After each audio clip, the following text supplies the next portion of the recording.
And now here's one thing that's important to look at, that's important to understand, right, is that fitting in and having high social status is essential. Every interaction is affected by a pecking order. Who is a dominant group member and who are the subordinates in a sales transaction?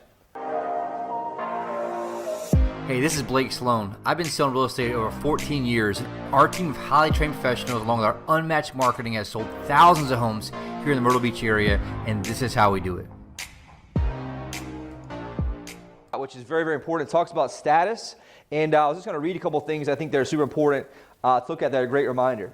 Right? It says status plays an important role in frame control. How others view is critical to the ability to establish a dominant frame and hold on to the power you take when you win the frame of collision. But most people in business and social interaction review status incorrectly. You don't earn status by being polite, obeying established power rituals in business, or engaging in friendly small talk. Now, so many people tend to do that. What do? They come in and play the nice guy, the nice girl. That's the old school build rapport. And what happens is, what does that do to your status? Lowers your status. Now, it doesn't mean you can't have rapport and stay in rapport. I really learned this when I was doing 4 or 5 listing presentations a day in office. I just didn't have time to build rapport, so I really got good. And after I read this book the first time, understanding status. So everything is built and based on status. What do you think that means to the client? Yes, how they view you. What do you think that means? And so what happens is as soon as you walk in, what are they doing? Judging you, which is also what? Yes, which it goes back to what? The croc brain. They're scoring you up and down as soon as you walk in that room.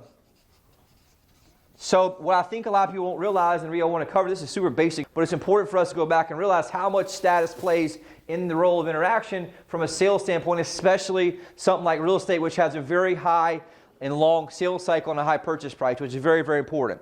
And it just talks about, here's the important part, within seconds, right, we each need to decide for sake of our own self-preservation, who is the dominant alpha in the room.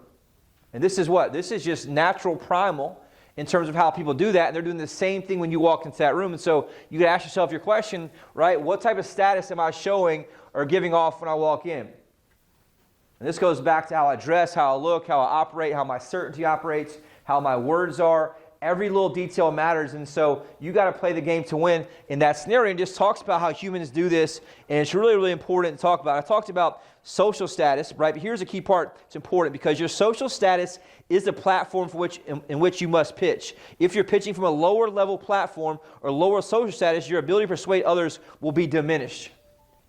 Yeah, they're not going to listen to what you say. Right? And this goes back to talks about if you don't have high status, you will not command the attention necessary to make your pitch heard. So they'll listen to you and be polite, but what are they not really doing? Not really caring what you're saying because they've already done what? And so I want some of you guys to go back and reflect a little bit and say, look, what's my social status say when I walk in the room? If I'm young, what do I need to do? I got to overcompensate.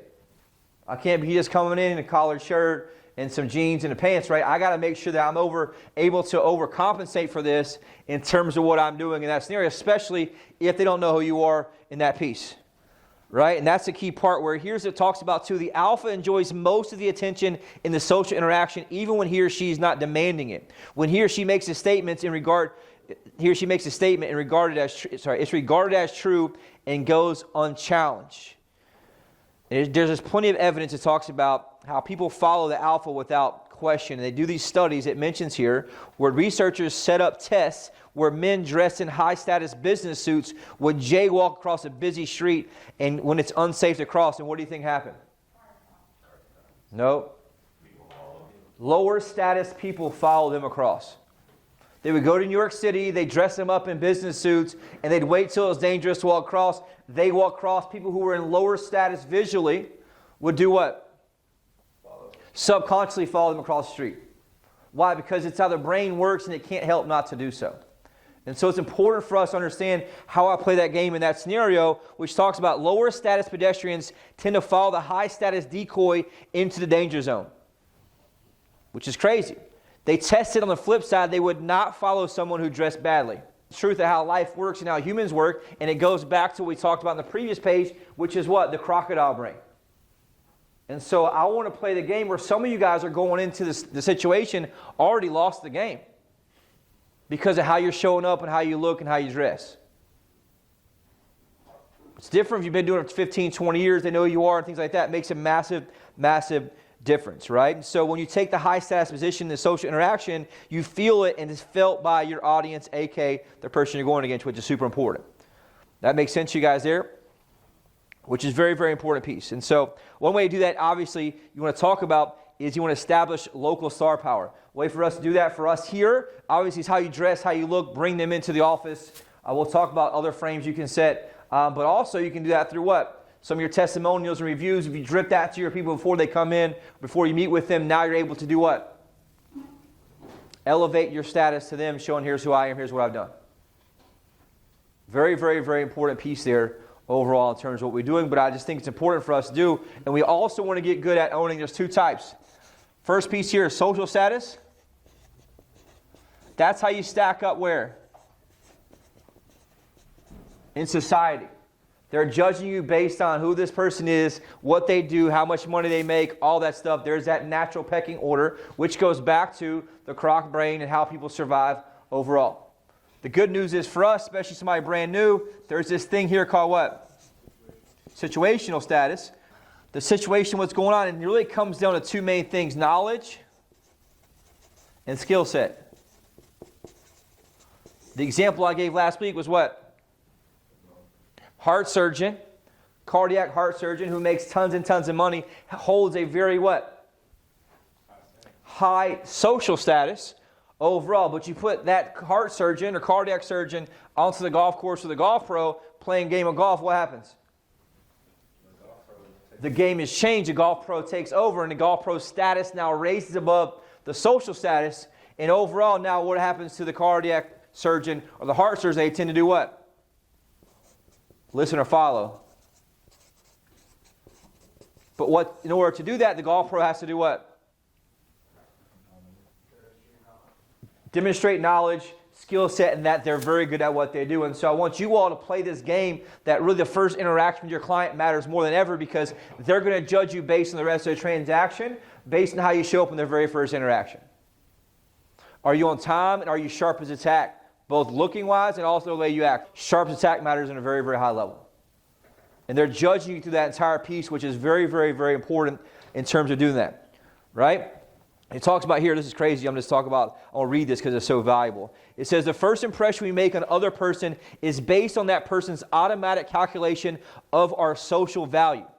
As a survival mechanism, the other person's brain is making it a priority to understand where you fit in the social structure. This person makes a hasty judgment of three measurable criteria: your wealth, your power, and your popularity. Based on some quick mental shorthand, the person is going to assign you a status level, and from that calculation, the frame will be fixed. Meaning what? You ain't getting out that frame. Okay?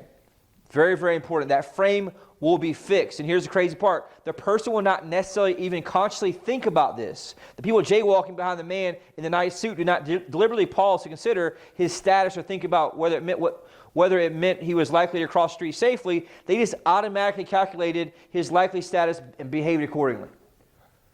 And so our clients are doing that the very time they see you. The very time they see you, if you email them, you don't have a picture in your profile, guess what? That devalues your status. Every little detail in their interaction, they're judging you with their croc brain, looking and saying, hey, look, is this person safe for me to do business with? And most importantly, we're not dealing with some small Best Buy TV or electronic here. You're selling somebody their house. 30 years of payments to the bank, and it's going to make a big difference in terms of what your situational and your social status is. Right? Very, very important. That's why real estate matters. You see people buy nice cars, you see people dress nice. You have to do this because you got to play the game to win. It's very unfortunate, but guess what? That's just the reality of doing so. Make sure you set that frame overall. Questions about that? We go a lot deeper in that in terms of that, but I want you guys to understand what's the main benefit that you all have here. A very high situational status. Why? Number one, our brand. They can't drive anywhere without seeing billboards, hear it on the radio, seen on TV, all the stuff we have. And if they Google anything, they see the 770 plus 5-star reviews. All those things online stacked together are designed to do what? Increase our situational status and also our social status in that piece. There's a reason that we have things, people like Sean Hannity, Glenn Beck, Barbara Corcoran, Clay and Buck are all designed to do what? Increase both the situational and the social status of a brand in terms of who we are. That's why sharing those things with clients is so important, because automatically they associate you with that higher social status person, which means what?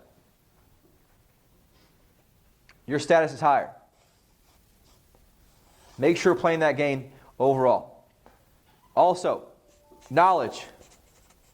This is key for you all to make sure that when you're talking to them, even though you're younger or less experienced or whatever it is, that you're coming across and know data of the market so that you can share that and immediately establish what? Social dominance in that term, right? Because I am the expert and I have knowledge, and guess what they don't have? Knowledge. They think they know. They don't have specific knowledge and actual specific data. That's why you need to know what's going on in the market with a specific number. I talk about this all the time. When I changed the radio station, right, I had to do the numbers every week. And so now I know the numbers very, very well because I do it every week. And so when somebody asks me how the market is, I used to say what? It's really good. Things are going great. If you ask most agents how the market's going, they always say it's good. But if you tell them, hey, look, well, actually, prices are up 13% last month. Now they're looking like, oh, this person knows what they're talking about. And so it's important for me to be very specific in terms of what I'm doing with actual numbers, in terms of what I'm going. Does that make sense for you guys there? Now, how do I set a price frame? Super important piece here. Very, very important for us to don't talk about this, and I kind of wrote some stuff out, I think, which is super important. All right, so I have to make a shift somehow here from the commodity to the price. Easy way to do that is to make somebody apply. We can't really haven't mastered that yet, but we can do that face-to-face with our intent statement, both on the seller side and the buy side.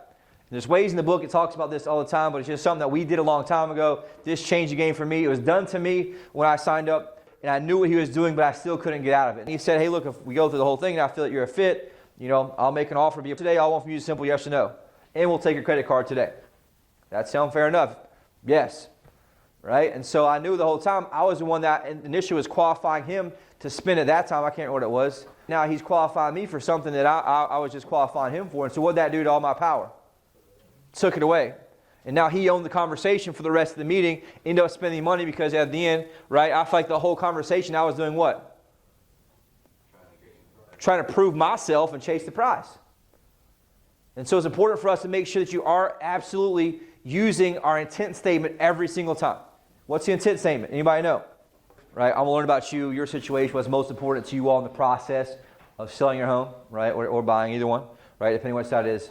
I'm going to go through explain what we do, what makes us different than 99% of agents in North America. At the end, if I feel that we're a fit and that we can help you, I'll make an offer to work together. The only thing I want from you today is a simple yes or no if you feel it's a fit as well. Does that sound fair enough?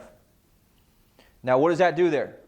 You guys understand, here's the reason I want to reshare this today, because some of y'all aren't doing this step because you don't understand the psychology behind it. You have to do this the entire time, every time. Is it scary? Yes. You got to make sure you get the yes or no too, because what you're doing there is it sets up the stage for the entire presentation.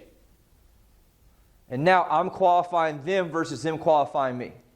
And even though they know you're doing it, here's the crazy part about it, they can't get out of it. Hundreds of sales books, been through all kinds of sales trainings, but guess what? I didn't have a way to get back out of that frame. Why? Because he set a frame around himself through psychology, and he made himself what there? The prize. One of the most valuable things anybody's ever done to me. Before I knew he got it from this book, I'm like, man, I'm going to do this, figure out a way to do it, and that's what I did to my listing presentation at the time. Changed the whole game. Now, here's another part it talks about in the book, right? I'm going to add this great writer downer for you guys, especially on the listing side. Okay? Very important. I make that, it's like the sweeten the deal from the script, right? So I make that part, if I feel that you're a fit and that we can help you, I'll make a simple offer to work together today. The only thing I want from you guys is a simple yes, no. If I feel that you're a fit, we can help you. I'll make an offer to work together. The only thing I want from you guys is a simple yes, no, if you feel it's a fit as well. That sound fair enough? Yes, right? Here's the second part of this. Part of what makes us successful is we don't work with just anyone. We like to make sure that our potential clients are, number one, committed to actually selling, and number two, realistic about price. Does that sound fair enough?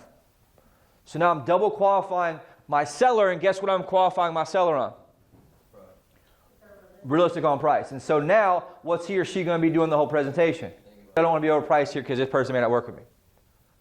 And it's important, through the book they do all these takeaways. On the buy side, the same thing. Hey, part of what makes us successful here is we don't work with just anyone. We like to make sure that potential clients are, number one, committed to actually purchasing. Number two, realistic about price. Does that sound fair enough? And now what am I doing? I'm making a double close here in terms of the price frame. So I thought about this when I was walking the other day, listening to the audiobook again.